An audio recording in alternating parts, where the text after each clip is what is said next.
Welcome back to Goal Rush. I do not feel good today. I'm not gonna lie, guys. I am not feeling the best. My energy has been shot all day, we're here. Uh, so things I didn't really, so they didn't really do a full on episode last week, and I'm probably not gonna do much of an episode this week. I forgot what I was gonna say. Yeah, that's how much I don't feel good.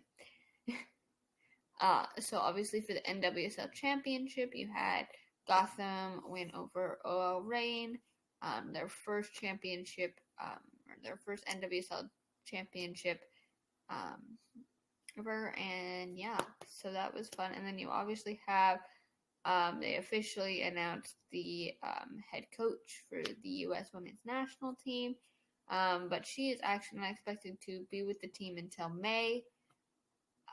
When the I think it's WSL season wraps up, which is exciting.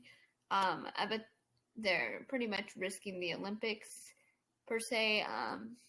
Not saying they don't have a good squad, but they're risking it in the sense of having a new coach 2 months before the Olympics, which can be pretty rocky. But she is a really really good coach and not in the sense of like an NWSL coach, just I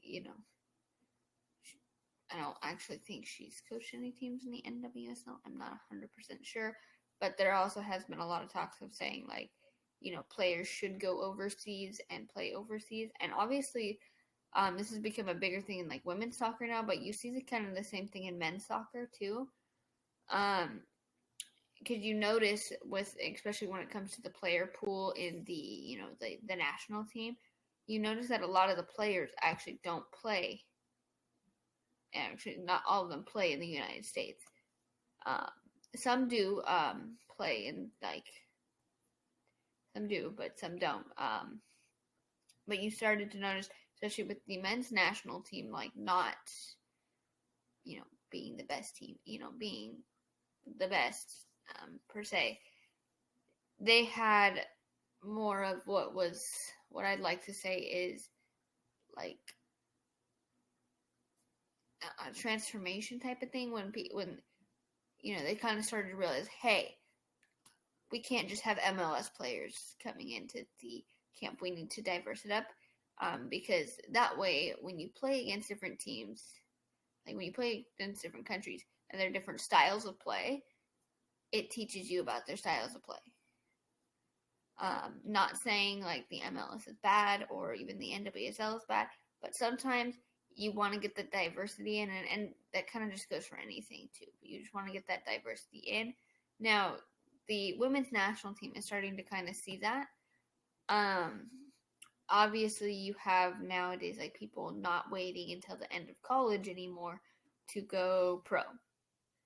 But what you would do have players that are like they're either going overseas or they're terminating their eligibility at the college level, and now playing pro. Obviously, what you like, I think a lot of what the problem the U.S. national team's having is they're having trouble adapting to different styles, because they're so focused. Like a lot of it's so focused on how they're playing, and sometimes the tactics you need for every player on the field, you need to put them in the like what we say in like any type of work is aces in their places. You need to see where they'll shine the best and where things, in a sense, will get done. But yeah, I am gonna end the episode here just because I'm not feeling the best. But I do hope you guys kind of enjoyed this little mini episode. It's a little bit longer than last week's was. But until next week, peace.